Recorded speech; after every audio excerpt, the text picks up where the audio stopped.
तुकाराम जी महाराज दर्शन करने गए पंडरीनाथ भगवान का। अलौकिक उनके चमत्कार थे। तो जैसे ही दर्शन करने के लिए जा रहे थे तो उन्होंने कहा कि दर्शन करते समय कहीं मेरी कोई पादुका ले जाए, मेरा ध्यान भंग नहीं होना चाहिए, दर्शन में पूरी मेरी निष्ठा होनी चाहिए, कहीं मेरी पदत्राण की तरफ मेरा ध्यान ना चला जाए। तो क्या किया, एक फेंटा में अपनी चप्पल बांध ली कमर से और फिर दर्शन करने प्रवेश कर गए भीतर। दर्शनार्थियों को पता चल गया कि ये चप्पल अपनी बांध के ले जा रहे हैं, तो लोगों ने वहां पर खूब उनको सुनाना शुरू कर दिया और यहां तक कि लोगों ने फिर पूजा भी कर दी। कुछ नहीं, वो पंडरीनाथ भगवान को बोले आप हमेशा प्रेमी थोड़ी करोगे, कभी कभी पिटाई भी करोगे, ये सब आप ही करवा रहे हो। ऐसी स्थिति उनको मंदिर से बाहर कर दिया। तो बेचारे कोई नहीं, एकांत में बैठ करके विट्ठल विट्ठल जय हरि विट्ठल जय जय राम कृष्ण हरि कीर्तन करने लगे। रोज पद सुनाते थे ठाकुर जी को। जैसे ही कीर्तन करना प्रारंभ किया तो श्री पंडरीनाथ महाराज का मंदिर का मुख तुकाराम जी जहां बैठे थे वहां की तरफ अपने आप घूम गया, पूरा मंदिर ही घूम गया और सामने श्री तुकाराम जी बैठ के कीर्तन कर रहे हैं, ठाकुर जी सुन रहे हैं। कल इसी विषय को लेकर के कथा को विराम किया गया था कि वैष्णव भक्त अपराध भगवान को प्रिय नहीं है। श्री जगन्नाथ भगवान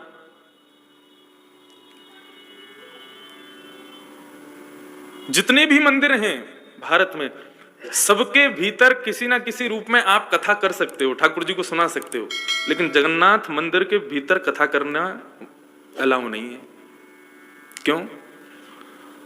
एक बार की बात, कोई वैष्णव कथा कर रहे थे, जगन्नाथ जी के दर्शन खुले थे। तो जगन्नाथ जी का एक बड़ा प्रेमी भक्त था, वो क्या करता था, वो जैसे ही नीचे से ऊपर की ओर बढ़ता था तो कीर्तन करता हुआ आता, जय जगन्नाथ जय बलदेव जय सुभद्रा जय लीलाचल धाम, यही कीर्तन करता था। और कीर्तन करता ऐसे बिल्कुल उन्मुक्त होकर के, भुजा उठा करके खूब तेज तेज आवाज में कीर्तन करता था। और जब जगन्नाथ भगवान के सामने पहुंचता था तब तो उसके कंठ का स्वर इतना तीव्र हो जाता था कि पूरा मंदिर गुंजायमान होता था। मंदिर में कोई वैष्णव कथा कर रहे थे, लोग बैठ के सुन रहे थे, जगन्नाथ भगवान के दर्शन खुले थे, इतने में ही वो आ गया। अब उसके कीर्तन को सुनकर के अब कथा तो रुकी गई, विधान हो गया कथा में। तो लोगों ने हाथापाई करके धक्का देके उसको मंदिर से बाहर निकाल दिया, बोले निकलो बाहर, यहां से बाहर बैठ के कीर्तन करो, मंदिर कथा चल रही है, समझ नहीं आता है। जैसे ही उसको बाहर किया, मंदिर में कोई पुजारी नहीं था, जगन्नाथ भगवान दर्शन दे रहे थे, तीनों विराजमान थे, सुभद्रा बलदेव जी जगन्नाथ जी। अपने आप जगन्नाथ भगवान ने अपनी किवाड़ बंद कर ली, दर्शन बंद कर ली अपने आप। पुजारियों ने जाकर के खूब प्रार्थना की, खूब गेट खटखटाए, अंदर से जगन्नाथ भगवान बोले, मेरे वैष्णव भक्त को, मेरे प्रिय कीर्तनीय भक्त को यदि अपराध करोगे तो मैं दर्शन नहीं दूंगा। मैं सर्वव्यापी हूं, लेकिन जगन्नाथ मंदिर और जगन्नाथ रूप में मैं उन लोगों के लिए विराजमान हूं जो नियम पद्धतियों को नहीं जानते हैं। यहां पर कोई नियम नहीं, कोई पद्धति नहीं। यहां पर कलयुग का पापी से पापी भक्त भी आकर के प्रेम से मेरा दर्शन कर सकता है, उसमें कोई निसंकोच मेरा दर्शन। आज अभी तो गर्भगृह बन रहा है, नहीं तो जगन्नाथ जी के भी ऐसे दर्शन हैं जैसे पंडरीनाथ भगवान के। आप गर्भगृह में जाके श्री जगन्नाथ भगवान के चरण स्पर्श कर सकते हो। पहले तो ऐसा था कि आप ऊपर चढ़ के जगन्नाथ भगवान को गले लग लो, उनकी भुजाई इसीलिए खड़ी है कि आओ मेरे वैष्णवों को मेरे से गले लगा दो।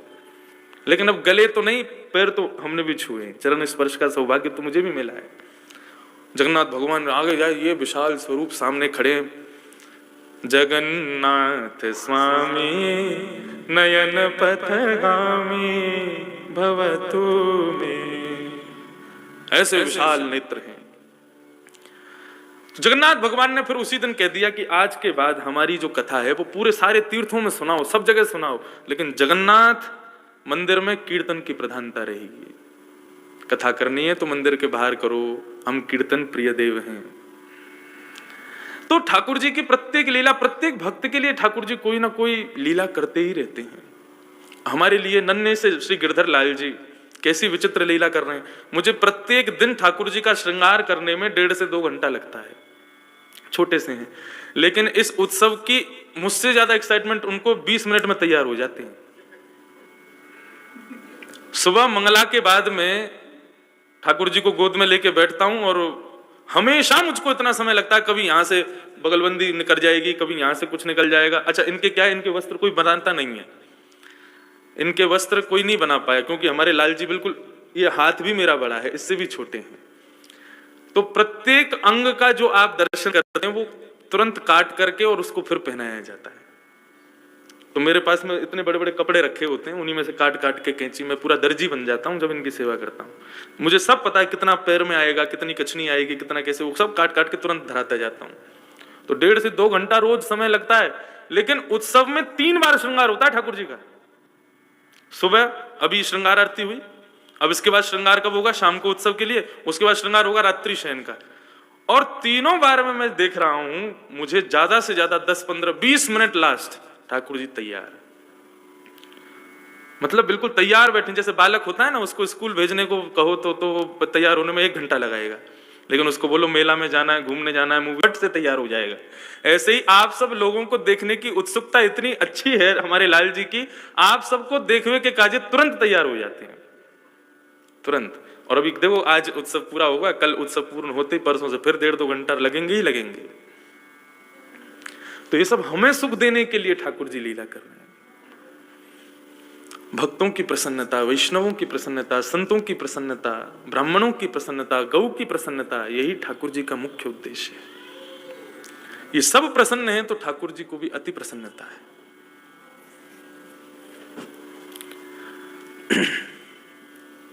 आज ठाकुर जी का सायंकालीन सत्र में रंगनाथ भेष है। हमारे ये पहले वाले पोल पर जो ये चित्र लगा है, ये नाथ द्वारा के विश्राम दिवस पर रंगनाथ भेष का दर्शन है ठाकुर जी का। आज पुनः रंगनाथ भेष हमारी रामानुज परंपरा के अनुसार ठाकुर जी धारण करेंगे। और विशेष बात यह है कि आज ठाकुर जी आप सबके बीच में घूमने पधारेंगे। तो यहाँ से रथ लेकर के घूमेंगे और इस प्रकार ठाकुर जी यहाँ का भ्रमण करेंगे। खूब आनंद होगा, खूब आनंद से नाचते गाते कीर्तन करते हुए ठाकुर जी की रथ यात्रा करेंगे। पूज्य पिताजी महाराज एवं पूज्य श्री जगत गुरु रामानुजाचार्य श्री राघवाचार्य जी महाराज भी हमारे साथ रहेंगे और भी सब वैष्णव संत वृंद यहाँ विराजेंगे। और ठाकुर जी अभी तक पूरी पुष्टि पद्धति से शाम को सेवा कर रहे थे, लेकिन आज रामानुज पद्धति से ठाकुर जी की सेवा होगी। और कल का नियम तो आपको पता ही है कि कल सुबह मंगला, फिर श्रृंगार, कथा, राजभोग और फिर वृंदावन परिक्रमा। 3 बजे से परिक्रमा केसी घाट से प्रारंभ होगी। ठाकुर जी के बैलगाड़ी वहां पर व्यवस्थित होगी, उसमें ठाकुर जी बैठेंगे, हम सब लोग पैदल पैदल लेके उनको वृंदावन की परिक्रमा करा के लाएंगे। तो ये ठाकुर जी के उत्सव का कल विराम है। उत्सव का वैसे तो आज ही विश्राम है, आज विश्राम उत्सव है। कल कथा का विश्राम होगा और अगली कथा कहाँ होगी उसकी भी घोषणा ठाकुर जी के कर कमलों से जो वे कहेंगे, जो आज्ञा वो करेंगे, वहां की होगी। कथाक्रम में हम लोग प्रवेश करें। परीक्षित जी का जन्म हुआ है और भगवान द्वारिका से परीक्षित से मिलने के लिए पधारे। भगवान पधारे तो श्री युधिष्ठिर जी ने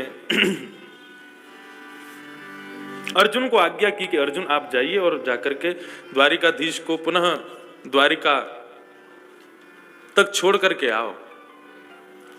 अर्जुन भगवान को छोड़ने के लिए गए, हर बार 10-15 दिन में आते थे, लेकिन महीनों बीत गए, अर्जुन लौट करके नहीं आए। आज प्रातःकाल का सूर्य उदय होते ही युधिष्ठिर चिंतित हैं, अर्जुन अभी तक क्यों नहीं आए। अपने नित्य कर्म के लिए निकले जैसे ही, तो रोज सूर्य को अर्घ देते। आज सूर्य मानो ऐसा लग रहा है जैसे कि उदय नहीं अस्त हो रहा है। आज श्री यमुना जी का जल मानो निर्मल नहीं, मतलब ऐसा लग रहा है उग्र हो गया। मंदिर में विराजमान लक्ष्मी नारायण की प्रतिमूर्ति, उनके नेत्रों से अश्रुधार बह रही है।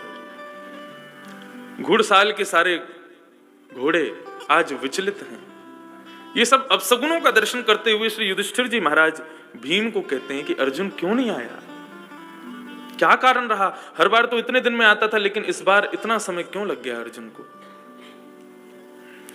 तभी मुख्य द्वार पर एक दीनहीन सा व्यक्ति आकर के पड़ता है। उसके स्वरूप को देख करके युधिष्ठिर जी चिंतित हो गए। पास जाकर के जैसे ही देखा तो कोई और नहीं, अर्जुन ही था।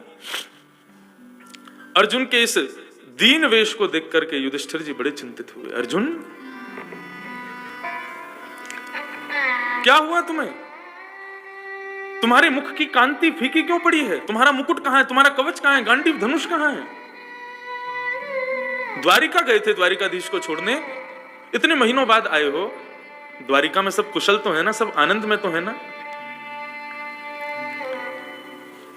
देवकी कैसी है? वसुदेव कैसे हैं?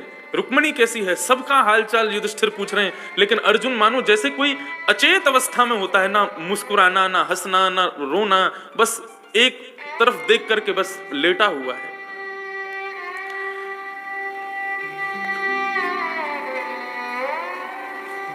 युधिष्ठिर जी महाराज ने जब कृष्ण का परिचय पूछा, कृष्ण के विषय में पूछा, द्वारिकाधीश कैसे हैं अर्जुन?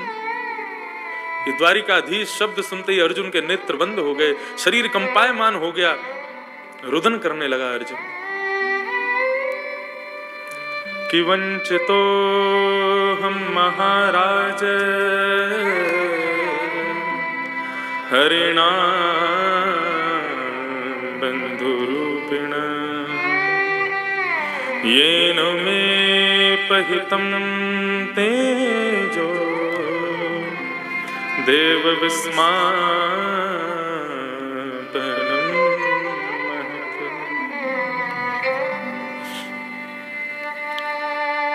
मेरे सखा, मेरे मित्र द्वारिकाधीश कृष्ण, जिन्होंने पग पग पर हमारी रक्षा की भैया, महाभारत का युद्ध, विशाल महासागर जैसा युद्ध उन्होंने ऐसे पार करवा दिया जैसे कोई गाय के खुर का गड्ढा हो। ऐसे हमारे परम सुहृद द्वारिकाधीश कृष्ण अपनी लीला पूरी करके अपने धाम को प्रस्थान कर गए, हमें अकेला छोड़ गए। युधिष्ठिर ने जैसे ही सुना कि द्वारिकाधीश कृष्ण अपनी लीला पूरी करके चले गए, उसी समय मौन हो गए। आज अर्जुन एक एक उपकार याद कर रहा है भगवान का। कितने उपकार थे उनके हमारे ऊपर। लाक्षा भवन में जलने से उन्होंने बचाया, भृगु ऋषि के क्रोध से उन्होंने बचाया, महाभारत युद्ध में बड़ी बड़ी तिमिंगल मछलियां जो हमको निगलने को बैठी थी उनसे हमको बचाया। प्रत्येक परिस्थिति में हमारे साथ खड़े रहे द्वारिकाधीश। वे आज अपनी लीला पूरी करके चले गए। आज युधिष्ठिर, भीम आदि सबको ग्लानि हो रही है अपने ऊपर।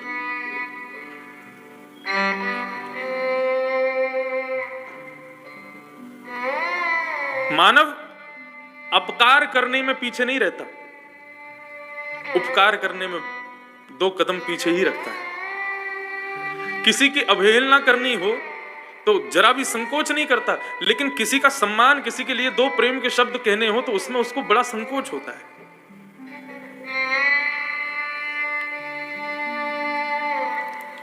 समस्त पांडवों को आज ग्लानि का अनुभव हो रहा है कि उन्होंने जितना हमारे लिए किया, हमने उसके बदले में उनका उतना उपकार भी नहीं किया।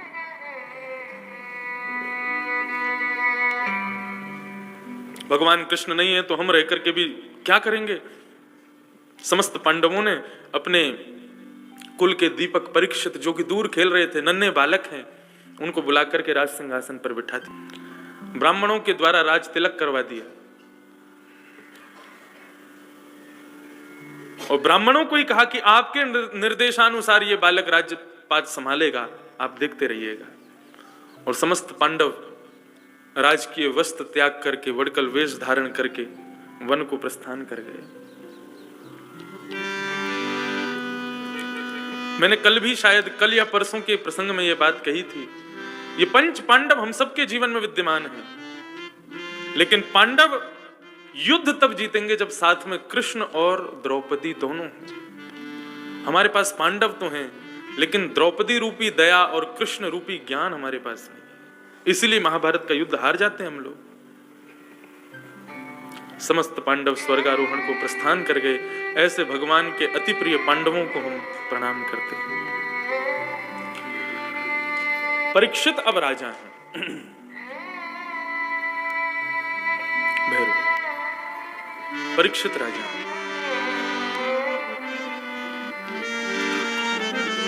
धीरे धीरे बड़े हुए, ब्राह्मणों के आदेशानुसार अपने राजपाट को संभालने लगे। कलयुग प्रारंभ हो चुका था। परीक्षित का ब्याह हुआ, जन्मेजय आदि कुछ पुत्र हुए और परीक्षित अपने एक छत्र सम्राट के पदवी को खूब अच्छे से निर्वहन कर रहे हैं। एक दिन परीक्षित विचरण करने जाते हैं, अपने पूरे नगर में घूम करके आते हैं, कहीं कोई दुखी तो नहीं है। तभी उनको एक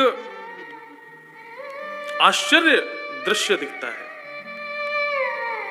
एक वृषभ, एक बैल अपने एक पैर से खड़ा है और एक काला काला व्यक्ति जो उसके 3 पैर काट चुका है, वो उसके एक बचे हुए पैर को काटने का प्रयास कर रहा है।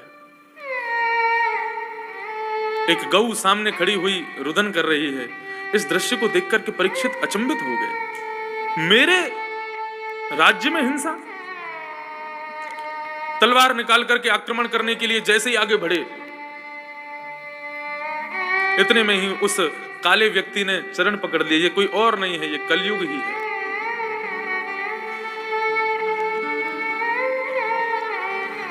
ये कलयुग ही है। शरण में आए हुए को मारना नहीं चाहिए, ऐसा हमारे पूर्वजों ने कहा है। उस बात को मान करके कलयुग को छोड़ दिया।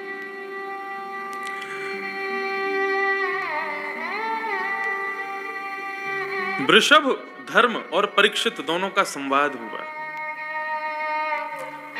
दुख के 4 कारण बताए गए धर्म के द्वारा। ये दुख के 4 कारण कौन कौन से हैं? दुख का प्रथम कारण काल, दूसरा कारण कर्म, तीसरा कारण काल कर्म स्वभाव और ईर्ष्या। ये दुख के 4 कारण हैं। कर्म से मनुष्य दुखी होता है और कई बार काल के कारण भी उसको दुख देखने पड़ते हैं। काल मतलब अब ये कोरोना काल आया, हम लोगों ने कुछ बिगाड़ा तो था नहीं कोरोना का, फिर भी सबके ऊपर आया, सबको उसका कष्ट सहना पड़ा।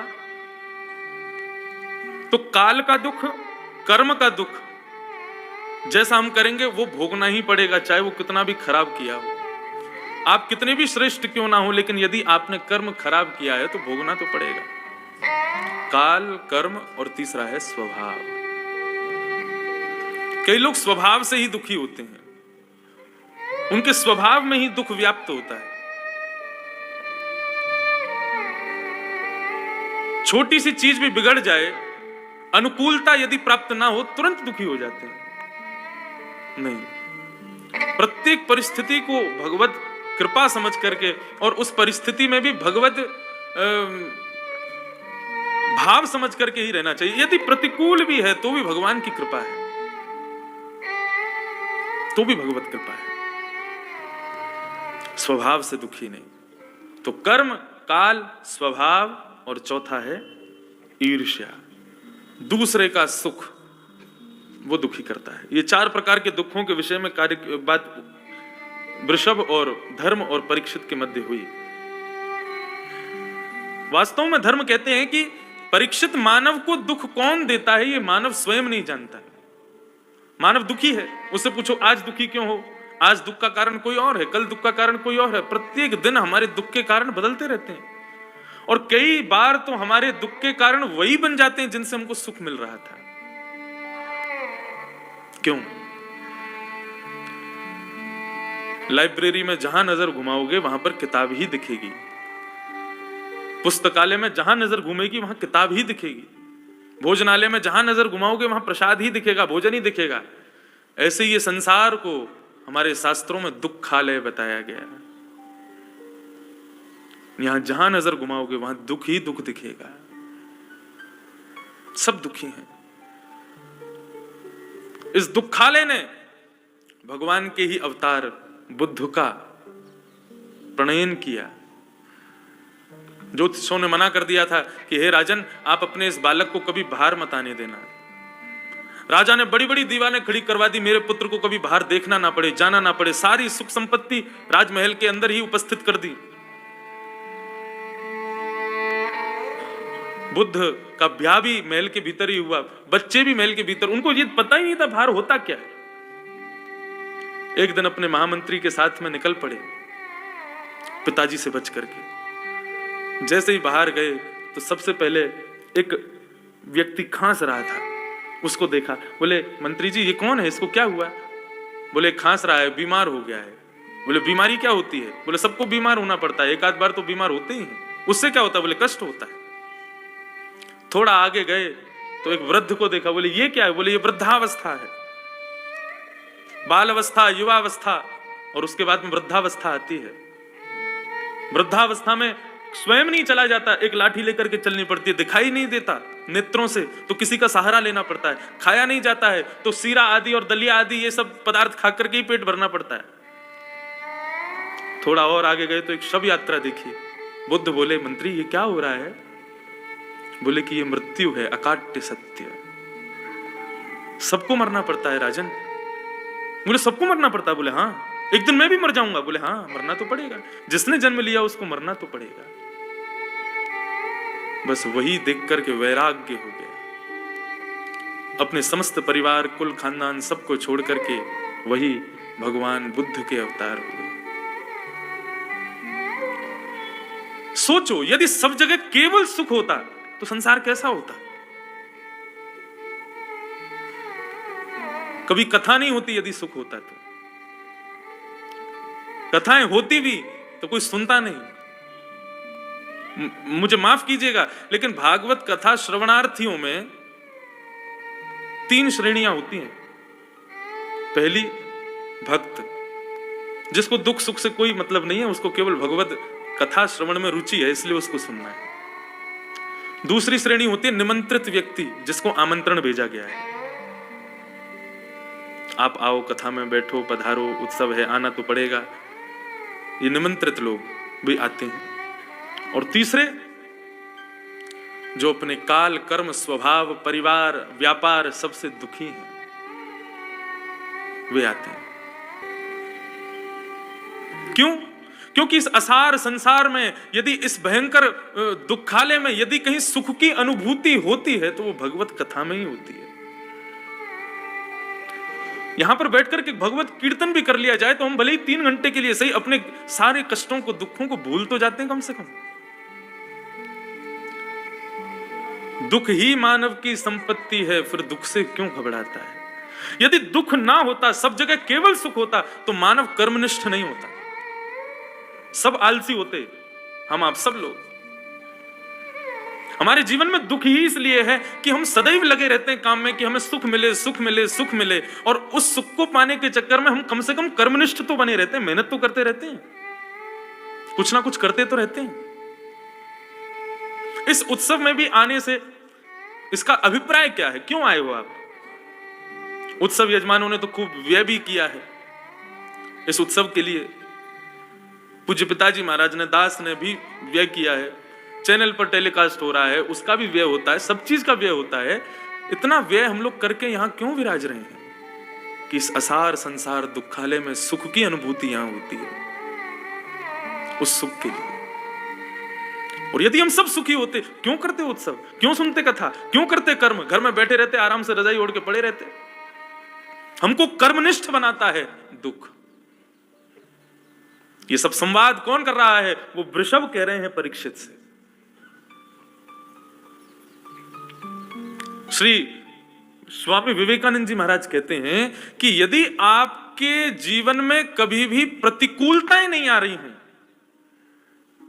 सदैव अनुकूलताएं बनी हुई हैं, तो समझ लीजिए आप जी ही नहीं रहे हो। जीवन में यदि प्रतिकूलताएं आ रही हैं तो समझो कि हां हम जी रहे हैं। एक व्यक्ति गया स्वामी विवेकानंद के पास और विवेकानंद से जाकर के कहता है, आपके करोड़ों रुपया दान आता है, आपके इतने बड़े बड़े हॉस्पिटल और ये सब चल रहे हैं, मुझे ज्यादा नहीं, मुझे 20-25 लाख रुपए दान में दे दो। अरे एक आदमी का भला हो जाएगा, इतना तो आप कर ही सकते हो। तो स्वामी विवेकानंद उसको बोले कि चलो मेरे हॉस्पिटल में चलो, वहीं पे बैठ के तुमको 1-1 रुपया देंगे, जितना तुम बोलोगे सब देंगे, और उसके बदले हम कुछ लेंगे। बोले देने के लिए कुछ नहीं है। बोले नहीं, वो सारी वस्तु वो मांगूंगा जो तुम दे सकते हो। बोले ठीक है। स्वामी विवेकानंद अपने दफ्तर में ले गए, उसको बिठाया सामने और बैठ करके कहे कि एक काम करो, भगवान ने तुमको 2 आंख दी हैं, एक आंख बेच दो, 5 लाख रुपए में बिक जाएगी। हमारे हॉस्पिटल में कई बेचारे नेत्रहीन लोग हैं, तुम्हारी आंख किसी को दृष्टि दे देगी, तुम एक आंख से देख लेना, 5 लाख रुपए मिलेंगे। बोलो नहीं नहीं, आंख तो नहीं दे सकता मैं, तो फिर पैसे का करूंगा क्या? इतना पैसा लेकर के जब आंख ही नहीं होगी तो देखूंगा किसको? तो स्वामी विवेकानंद बोले तो आंख नहीं दे सकते तो फिर एक काम करो, 2 किडनी भगवान ने दी है, 1 किडनी दे दो। यहाँ पे बहुत सारे हॉस्पिटल में हमारे मरीज हैं, उनके पास किडनी नहीं है, 1 दे दो अपनी। बोले किडनी दे दूंगा तो फिर पैसे से भोग कैसे करूंगा मैं? किडनी भी नहीं दे सकता। अपना 1 लंग दे दो, हाथ दे दो, कुछ नहीं तो अपने केश दे दो। सबका हिसाब लगा करके स्वामी विवेकानंद ने उसको 25 लाख रुपए बता दिए। बोले ये एक एक चीज दे दो, 25 लाख रुपए अभी दे दूंगा मैं। लेकिन उस व्यक्ति ने सबको देने से इनकार कर दिया, बोले ये नहीं दे सकता। बोले तू मुझसे 25 लाख रुपए मांग रहा है, तू स्वयं करोड़ों का भगवान ने तुझे निर्मित किया है, तू क्यों ना अपने इन प्रत्येक अंगों से कर्म करके अपने जीवन को सुखद बना ले। स्वामी विवेकानंद की वो बात सुनकर के उस आदमी को प्रसन्नता हुई, प्रणाम करके तुरंत कर्मनिष्ठ हो गया। हम लोग श्रम ही इसीलिए करते हैं क्योंकि जीवन में कष्ट है, दुख है। और यही बात वृषभ यानी कि धर्म परीक्षित से कह रहे हैं। परीक्षित ने जब ये बात समझी, कलयुग के पास गए और कलयुग से जाकर के कहने लगे कौन हो, क्यों आए हो मेरे राज्य में? बोले तो द्वापर आया, द्वापर गया, मैं आ गया, मुझे आप नहीं भेज सकते। लेकिन हां इतना हो सकता है कि आप चाहें तो मुझे कुछ स्थान प्रदान कर सकते हैं। और बंधुओं, निसंकोच में इस बात को अपनी कथा में कहता हूं, जितने भी वैष्णव जन बैठे हैं सब ध्यान से सुने। केवल मात्र 5 स्थानों में कलयुग है, इसके अलावा अन्यत्र कहीं भी कलयुग नहीं है। फिर भी मानव पाप कर रहा है तो ये इससे बड़ा उसका दुर्भाग्य नहीं हो सकता। केवल 5 स्थान हैं कलयुग के, और जो भी इन 5 स्थानों से सदैव बचा हुआ है वो वास्तव में या तो द्वापर युग में है, या त्रेता में है, या सतयुग में है, वो कलयुग में है ही नहीं। ये 5 स्थान कौन कौन से हैं? द्यूतम पानम स्त्रियः सूना, यत्राधर्मश्चतुर्विध, पुनश्च याचमानाय जातरूपमदात्प्रभु। द्यूतम पानम स्त्रियः सूना, पहले 4 स्थान दिए। पहला है जुआ, द्यूतम, दूसरा है पानम, तीसरा है परस्त्री संग, और चौथा है हिंसा। प्रथम द्यूतम, जुआ। किसी खेल को खेलने के लिए आप यदि शर्त लगाते हो, ये शर्त जो है ये भी जुआ है। लगी 500 की शर्त, ये शर्त क्या है? ये भी एक जुआ है। शर्त लगा लो, वस्तुओं की लगा लो, गुलाब जामुन खिलाने की लगा लो, रसगुल्ला खवावे की लगा लो, ढोकला खिलाने की लगा लो, पैसे की मत लगाओ। आज रात के भोजन की लगा लो, ऐसे शर्त ठीक हैं, लेकिन ये धन का नहीं होना चाहिए।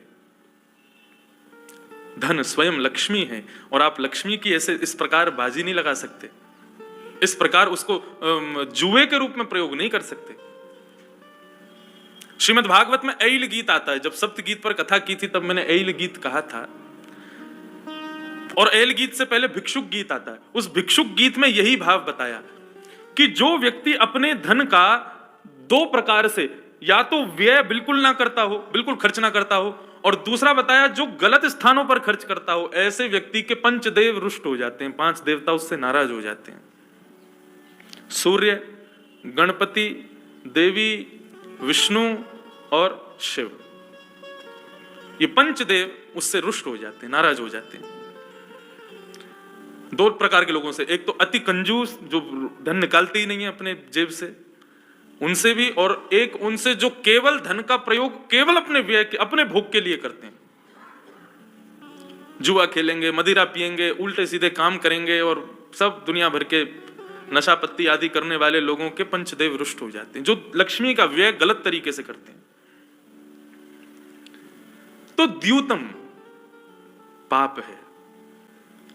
किसी की पत्नी को दाव पर लगाने का अधिकार आपको नहीं है। भगवान ने कृपा करके अपनी पत्नी को हमारे पास भेजा है ताकि हम उसके सदुपयोग से अपना जीवन निर्वहन करते हुए भगवत भजन कर सकें। लेकिन यदि उस लक्ष्मी का किसी ने दुरुपयोग किया, मैं तो कहता हूं कि मानव के भीतर जितने भी गुण हैं समस्त सब लक्ष्मी के स्वरूप हैं। किसी के पास कंठ है, हमारे प्रेम जी बहुत सुंदर गाते हैं, कंठ है, उनकी कंठ ही लक्ष्मी है, क्योंकि उनका कंठ ही उनके पूरे परिवार को चला रहा है। हमारे तबला वाले भैया, वो बढ़िया, उनके हाथों में ही लक्ष्मी बैठी है, वो तबला बजाते हैं, उसी से ही लक्ष्मी आती है। मेरी वाणी में लक्ष्मी बैठी है। तो हमारे गुण ही लक्ष्मी हैं। उस लक्ष्मी का असद स्थान पर व्यय मत करो। श्री सूरदास जी महाराज वो बचपन से ही सूरदास थे, नेत्रहीन थे, लेकिन उनके अंदर एक गुण था। उनसे कभी कोई पूछता था, सूरदास जी से कुछ भी पूछता था तो भविष्य कथन कर देते थे। यह स्थिति हो गई कि वे जहां रहते, दिल्ली के पास गांव था सूरदास जी का, तो सूरदास जी के गांव के लोग आते थे, आकर के पूछते थे हमारी बेटी का ब्याह कब होगा। तो सूरदास जी तिथि नक्षत्र आदि सब समय तक बता देते थे, कब होगा, कहां से होगा। ये उनका गुण था, छोटे से थे तभी। अब तो ये स्थिति हो गई, गांव के लोग भीड़ लगा के खड़े हो जाते, भैया हमारी भैंस खो गई है, कहां मिलेगी, हमारी बकरी खो गई है, भैंस दूध ना दे रही। तो सूरदास जी बड़े परेशान हो गए। लेकिन उनके पिताजी को लगता था ये अच्छा है, सूरदास कम से कम कोई काम तो करता नहीं, किसी काम का है नहीं, एक कोने में पड़ा रहता है, तो इसके इस भाव को क्यों ना हम व्यय करें, एक राशि रख देंगे, इतनी राशि दो, तब सूरदास जी बताएंगे। जब ये भाव सूरदास जी को पता चला तो सूरदास जी बड़े दुखी हो गए। बोले पिताजी, मेरे अंदर कोई गुण है तो जरूरी थोड़ी उस गुण का मैं व्यय करूंगा, उसको खर्च करूंगा, और उस संसार के लिए जो असार है मैं अपने गुण का व्यय करूंगा, लेकिन अपने प्रियतम के लिए करूंगा, अपने ठाकुर के लिए करूंगा, इस संसार के लिए नहीं करूंगा। मेरे अंदर यह गुण है, जन्म से है, तो ठाकुर जी हमें जो भी गुण से संपन्न करते हैं, सावधानी से सुनिएगा, ठाकुर जी ने हमें जिस भी गुण से संपन्न किया है, उस गुण से ठाकुर जी अपनी सेवा करवाना चाहते हैं, इसलिए हमें संपन्न किया है। मुझे वाणी दी है तो वाणी इसलिए दी है ताकि मैं उनकी सेवा कर सकूं। आपको नृत्य करना आता है तो वो नृत्य करने की सेवा ठाकुर जी ने इसलिए दी है ताकि उनके सन्मुख नृत्य कर सकूं। कोई भी कला, कोई भी गुण ठाकुर जी ने आपको दिया है, संसार के लिए उसका व्यय कर रहे हो, अब तक किया है तो ठीक है, लेकिन कल से उसका व्यय ठाकुर जी के लिए करना शुरू कर दो, क्योंकि प्रत्येक गुण वे अपनी सेवा के लिए आपको देते हैं। आपको भोजन पकाने में, भोजन आप बहुत स्वादिष्ट बनाते हैं, संसार के लिए बनाते हैं, दुनिया के लिए बनाते हैं, पति पत्नी बच्चे सबके लिए बनाते हैं, केवल लाल जी के लिए। कल हमारा 56 भोग आया, वो साधारण नहीं था। यहां से वो छोटा टेम्पो होता है, क्या बोलते हैं उसको, छोटा हाथी, वो गया गोवर्धन। 3 दिन में मुंह पर कपड़ा लगा करके गोवर्धन के मुखियाओं ने बिल्कुल शुद्धता से, स्वच्छता से उस 56 भोग को तैयार किया। तो मुझे बता रहे, जब वो गाड़ी वहां पहुंची उसको सामान पूरा 56 भोग लेने, तो पूरी गाड़ी को उन्होंने धोया, धो करके गाड़ी में सातिया काढ़ा, हल्दी छिड़का, उसके बाद में ठाकुर जी का आवाहन करके उस गाड़ी की पूजा की, तब उसमें 56 भोग रखवा करके यहां भेजा। श्री गिरधर लाल जी के भोग के लिए जा रहा है। अपने प्रत्येक गुण को ठाकुर जी की सेवा में प्रस्तुत करने का प्रयास करो। श्री कुम्मन दास जी महाराज एक बार राग भैरव अलाप रहे थे, मुझे बड़ी बढ़िया लगती है कथा। भैरव गा रहे थे और भैरव गाते गाते इतने में ही पीछे से फतेहपुर सीकरी का राजा वहां से निकल रहा था। जैसे ही भैरव राग सुना तो भैरव राग सुनकर के इतने आनंदित हो गए, बोले वाह वाह वाह वाह वाह, कौन गा रहा है? कुम्मनदास जी बोले ये वाहवाही कौन कर रहा है? तो किसी सैनिक ने बताया, बोले कि फतेहपुर सीकरी के राजा वाहवाही कर रहे हैं आपके स्वर को सुनकर के।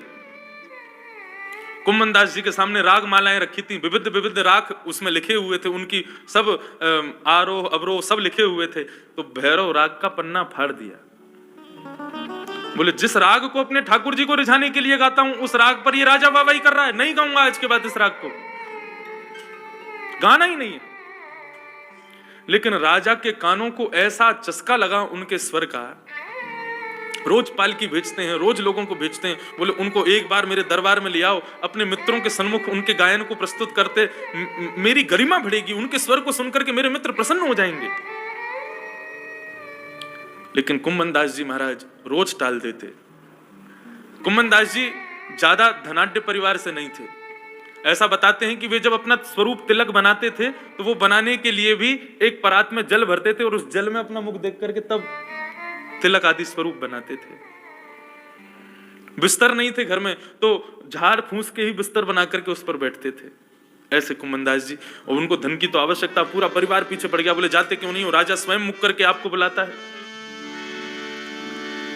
कुम्भन दास जी बोले अब की बार आने तो अब की बार चले जाएंगे। अब की बार राजा के सब दूत आए, बोले महाराज आपको बुला रहे हैं, आप चलो। बोले हाँ आज चलेंगे।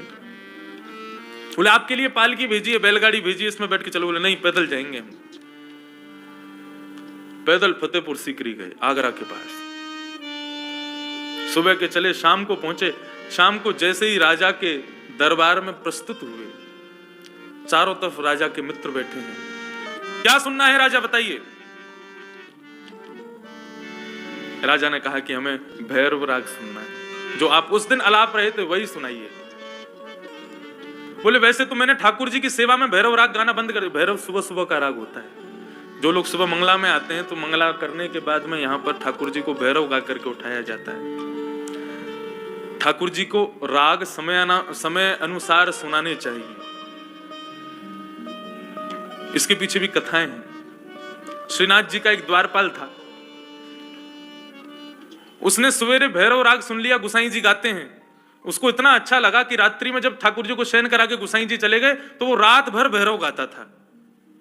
रात भर उसके भैरव को सुन के भीतर बैठे हुए ठाकुर जी उठ जाते। और भैरव राग का मतलब ही यही है, ठाकुर जी का अलार्म है वो। उसको सुन के ठाकुर जी कितनी भी गहरी नींद में हो उठ जाते हैं। तो अब वो भैरव गा रहा था, ठाकुर जी बैठे बैठे जैसी झोंका आवे इतने में ही वो कोई तान छेड़ दे भैरव की, फिर ठाकुर जी उठ जाए। मोहन जागिए बलि जई है, लाला जागी रे बल जई। और यही गाता पूरी रात। सवेरे जैसे ही मंगला का दर्शन खुला महाराज, ठाकुर जी खड़े हैं भुजा ऊपर करके और नीचे नजर करके, और सामने गोसाई जी मंगला कर रहे हैं और ठाकुर जी बीच बीच में झोंके ले रहे हैं और ऐसे ऐसे घूम रहे, मुकुट कभी इधर कभी उधर। आप एक चीज का दर्शन पता नहीं आपको होता है कि नहीं, हमारे लाल जी पूरे दिन खड़े रहेंगे, कुछ नहीं करेंगे। जैसे ही आरती होगी या तो छड़ी गिर देंगे या बंसी गिर देंगे या कुंडल टेढ़ा कर देंगे या मोती गिर देंगे। अभी भी श्रृंगार में 2 बार मैंने बंसी ठीक करी, दोनों बार गिरती। उसमें नीचे लगाव लगा है, वो नहीं निकल सकती वहां से, फिर भी गिरते हैं। क्यों? अब इसका भाव देखो आप लोग, अन्यथा मत समझना।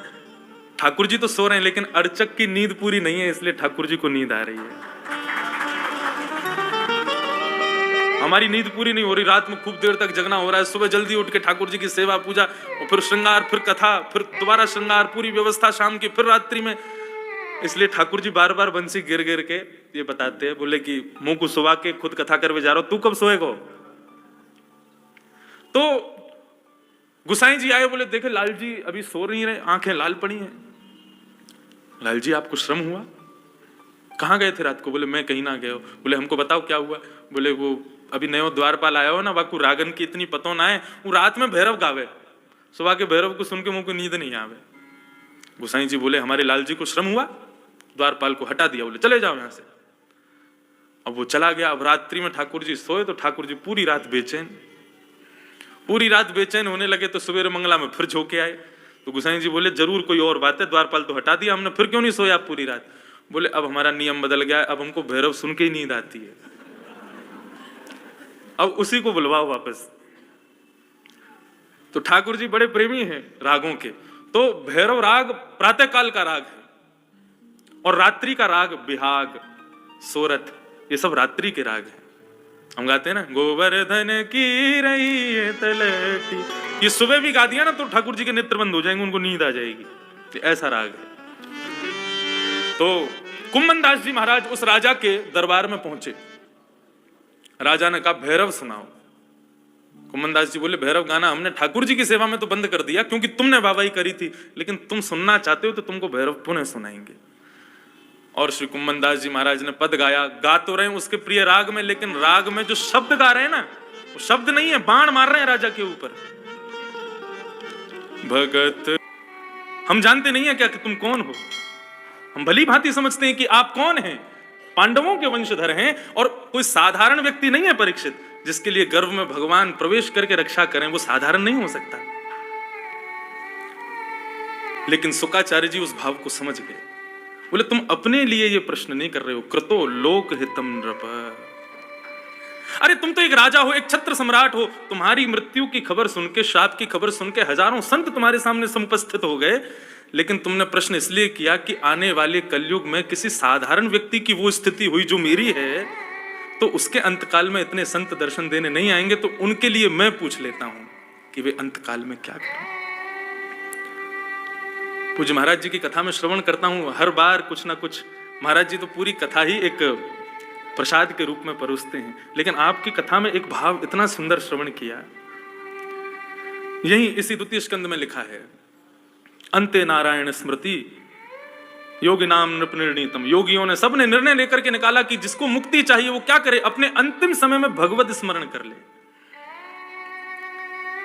लोग सोचते हैं अभी तो जीवन बहुत है, हम कर लेंगे, अभी तो आयु बहुत है, हम कर लेंगे। महाराज जी आज की स्थिति ऐसी हो गई है कि लोग भक्ति, भागवत, कथा, प्रसंग आदि भजन के इन समस्त सेवाओं को केवल वृद्धता के लिए छोड़ के रखते हैं। लेकिन सावधानी से सुनिए, यहां जो युवा बैठे हैं वो भी और जो वृद्ध बैठे हैं वो भी, हमारी बात को अन्यथा ना लेकर के बुरा मत मानना। लेकिन वृद्धता में भगवत मतलब प्रारंभ से नहीं किया, वृद्धता में शुरू किया, तो वो उसी प्रकार है कि हमारे घर कोई मेहमान आए और हमने उनको 5 दिन बासी माला पहना दी, 2 दिन पुराना भोजन उनके सामने परोस दिया। अब बताओ वो उस मेहमान की खातिरदारी होगी कि उसका अपमान होगा? वे भले ही आपके प्रेम भाव से उसको स्वीकृत कर लें, उसको स्वीकार कर लें, लेकिन उनको सुख की प्राप्ति नहीं होगी। लेकिन कोई अपनी बगिया के सुंदर पुष्पों को तोड़ करके और सुंदर उसकी माला बना करके अपने हाथों से सिद्ध करे। कई बार कई जगह ऐसा जाना होता है, छोटे छोटे बालक माला, जैसे ये तो है अब एक माली के द्वारा बनाई गई माला, सुंदर माला, बिल्कुल व्यवस्थित माला। कई घरों में जाते हैं, अब व्यवस्थित माला होती है, लेकिन वे कहते हैं हमने अभी बगीचे से तोड़ के बनाई है, उसको पहनने में ज्यादा सुख मिलता है कि अभी अभी बगीचे से आई है। ऐसे ही हमारे श्री राधा रमन लाल, श्री गिरधर लाल के सामने कोई नवांकुर बालक जब भक्त वृंद बन के जाता है तो ठाकुर जी उसको अंगीकार करते हैं, स्वीकार करते हैं, उससे आनंदित हो जाते हैं, प्रफुल्लित हो जाते हैं।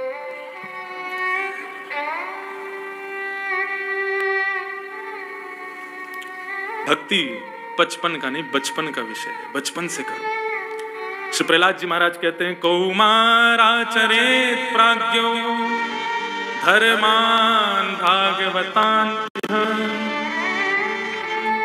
समस्त राक्षस बालकों को प्रहलाद जी महाराज ज्ञान उपदेश करते हुए कहते हैं कि भैया भक्ति, ये भागवत धर्म, ये कुमार अवस्था का विषय है। कौमार आचरित प्राज्ञो, इसको आचरण में कब से लाओ? बोले कुमार अवस्था से ही लाओ। जीवन की सार्थकता यही है कि हम जब तक जीवित हैं अपने जीवन में इतना भजन कर लें कि मृत्यु से पूर्व जीते जी भगवत दर्शन हो जाए।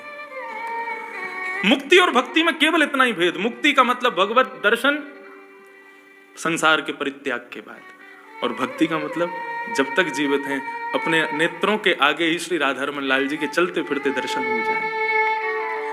और श्री शुकाचार्य जी महाराज अभी वही प्रयास करेंगे कि परीक्षित मुक्ति नहीं भक्ति मांगे। तुमने लोक हित के लिए प्रश्न किया है कि आने वाले समय में लोगों के लिए इतनी सुलभता नहीं होगी संतों की, किसी की मृत्यु की खबर सुन के वहां इतने संत इकट्ठे नहीं होंगे, इसलिए तुम मुझसे पूछ रहे हो ताकि वो लोग वो उपाय तुम्हारे द्वारा सुन लें और जब उनकी ऐसी स्थिति बने तो वो उपाय वो कर लें। यही उद्देश्य है तुम्हारा। लेकिन तुमने मुक्ति के बारे में पूछा है तो मुक्ति के सद्यो मुक्ति, क्रम मुक्ति आदि सब द्वितीय स्कंद में सब बताए गए। मुक्ति के अनेक प्रकार, अनेक प्रकरण श्री शुकाचार्य जी महाराज के द्वारा बताए गए। क्रम मुक्ति और सद्यो मुक्ति के विषय में बताते हुए श्री शुकाचार्य जी महाराज आगे बताने लगते हैं, प्रत्येक मानव के जीवन के जितने भी इच्छाएं हैं उन इच्छाओं को पूर्ण करने के लिए समस्त देवी देवता विद्यमान हैं। जो जो इच्छा जैसे पूरी करना चाहता है वो वरदान उस देवता की यजन करके वो इच्छा पूरी कर सकता है। ये सब बातें बताते गए, लेकिन अंत में यही भाव कहा कि परीक्षित, हम फिर भी अब यही चाहते हैं कि तुम मुक्ति नहीं, तुम भक्ति मांगो। क्या भगवान ने तुमको इसीलिए रक्षा की थी कि तुम अपने अंत काल में वही मुक्ति मांग लो जो मुक्ति रावण, कंस आदि राक्षसों को मिली है? हमने खूब भजन किया, खूब कथा सुनी, खूब वृंदावन परिक्रमा लगाई, खूब अयोध्या दर्शन किए, खूब तीर्थ यात्राएं की, और उसके बाद में हमको मुक्ति मिल गई। अब जिनको मुक्ति चाहिए वो श्रवण करें सावधानी से। मुक्ति मिल गई, कहां गए? वैकुंठ में गए। और जैसे ही वैकुंठ में पहुंचे, हमारा स्थान बता दिया, बोले आपको यहां बैठना है। तभी हमने इधर उधर देखा तो बगल में ही रावण बैठा था, बगल में ही कंस बैठा था, पूतना आदि सब वहीं बैठे, सब राक्षस भी वहीं। वो इतने दुराचरण करके वैकुंठ को प्राप्त हो गए और हम इतनी भक्ति करके वैकुंठ को प्राप्त हो गए। बिल्कुल समान था। उनको वैकुंठ क्यों मिला? क्योंकि भगवत दर्शन करते हुए उन्होंने अपने प्राणों का परित्राण किया। और हमको वैकुंठ कैसे मिला? अत्यंत परिश्रम करके, खूब कथाएं श्रवण करके, पैर महाराज परिक्रमा लगा लगा करके हमारे बिल्कुल घिस गए, तब जाकर के हमको मुक्ति मिली। ऐसी मुक्ति की श्रेष्ठता कैसे होगी जहां पर राक्षस और भक्त दोनों संग संग बैठे हैं? हमारी मुक्ति की श्रेष्ठता तो वास्तविकता तब होगी, भागवत का मूल सिद्धांत यही है कि मुक्त होकर के भगवत दर्शन के लिए वैकुंठ जाना श्रेष्ठ नहीं है। श्रीमद् भागवत का आश्रय लेकर के वैकुंठ पति को इस धराधाम पर अवतरित कर देना, यह भागवत का मूल सिद्धांत है।